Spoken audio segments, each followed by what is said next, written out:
प्रधानमंत्री ने फाइल बंद की। कमरे में एक पल के लिए सन्नाटा छा गया। घड़ी की सुई रात के 1:25 पे रुक सी गई थी। फिर उस रात भारत में छुपे स्लीपर सेल को पकड़ने का एक मुहिम की शुरुआत हुई, जिसका नाम था द ब्लैक मिरर। उस दिन देश सदमे में था।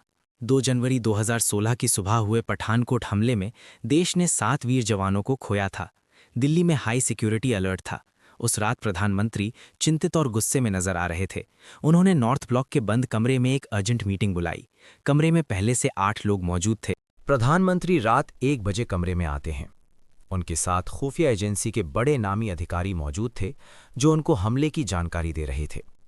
इधर कमरे में मौजूद अधिकारी ने एक फाइल दिखाई जिस पर लिखा था कॉन्फिडेंशियल, जिसमें बहुत सारे नाम और रिकॉर्डिंग थी, और कहा, सर, हमने हमले से 48 घंटे पहले कुछ इनपुट ट्रेस किए, जो बॉर्डर के उस पार से नहीं, यहीं से आ रही थी।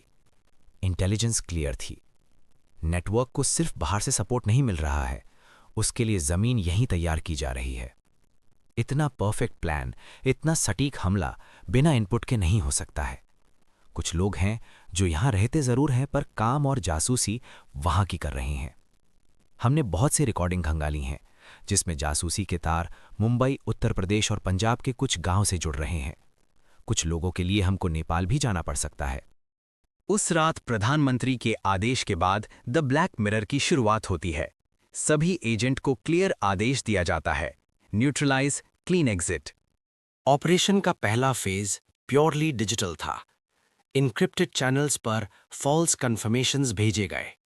दुश्मन को लगने लगा कि उनके प्लान्स ऑलरेडी एक्सपोज्ड है, पर सच ये नहीं था। ये सिर्फ एक साइकोलॉजिकल मिरर था, जिसमें उन्हें अपनी ही शक की शक्ल दिख रही थी। इसी फेज में नेटवर्क के अंदर डिस्ट्रस्ट शुरू हुआ। ये लोग ना गन उठाते थे, ना बॉर्डर क्रॉस करते थे। इनको पकड़ना बहुत जरूरी था, लेकिन बहुत मुश्किल भी। इनका काम था साइलेंस को सस्टेन करना। 8-10 दिन बीत गए, कोई कामयाबी नहीं मिली। पर एक रात प्रधानमंत्री डेली बेस पर मिशन की जानकारी ले रहे थे, पर 15 जनवरी की रात सर्विलेंस रूम में एक 27 सेकंड का एक मैसेज ट्रेस होता है। मैसेज भेजने वाली जगह एक यूनिट को भेजा जाता है। वहां से ऑपरेशन ब्लैक मिरर को बड़ी कामयाबी मिलती है। 4 लोगों का नाम रिकॉर्ड से गायब कर दिया जाता है।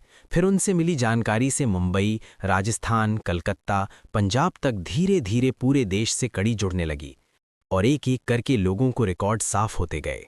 कोई एक्सीडेंट में मारा गया, तो किसी को हार्ट अटैक से, किसी की मौत पानी में डूबने की वजह से हुई, तो कोई अचानक शहर छोड़कर चला गया।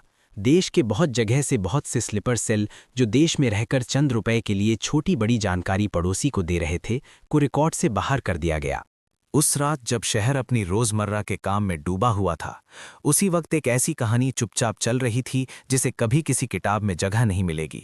ना जीत का जश्न, ना हार का शोर, सिर्फ एक बंद कमरे में धीमी रोशनी, मेज पर पड़ी एक काली फाइल और उन चेहरों पर सुकून जो जानते थे कि आज देश ने बिना लड़े एक जंग जीत ली है। ब्लैक मिरर का मकसद देश में बैठे उन स्लीपर सेल को खत्म करना था, जो शायद आज भी देश में हैं। इनको पूरी तरह खत्म नहीं किया जा सकता है, बस समय समय पर कुछ को सिस्टम से हटाना जरूरी होता है। पहली बार दुश्मन को एहसास हुआ कि असली ताकत शोर में नहीं, बल्कि उस सन्नाटे में होती है जो सब कुछ बदल देता है। उस पल किसी ने धीरे से कहा, हमने इतिहास नहीं बदला, हमने बस एक ऐसा कल बनाया जिसमें आज जैसी कोई खबर नहीं बनेगी।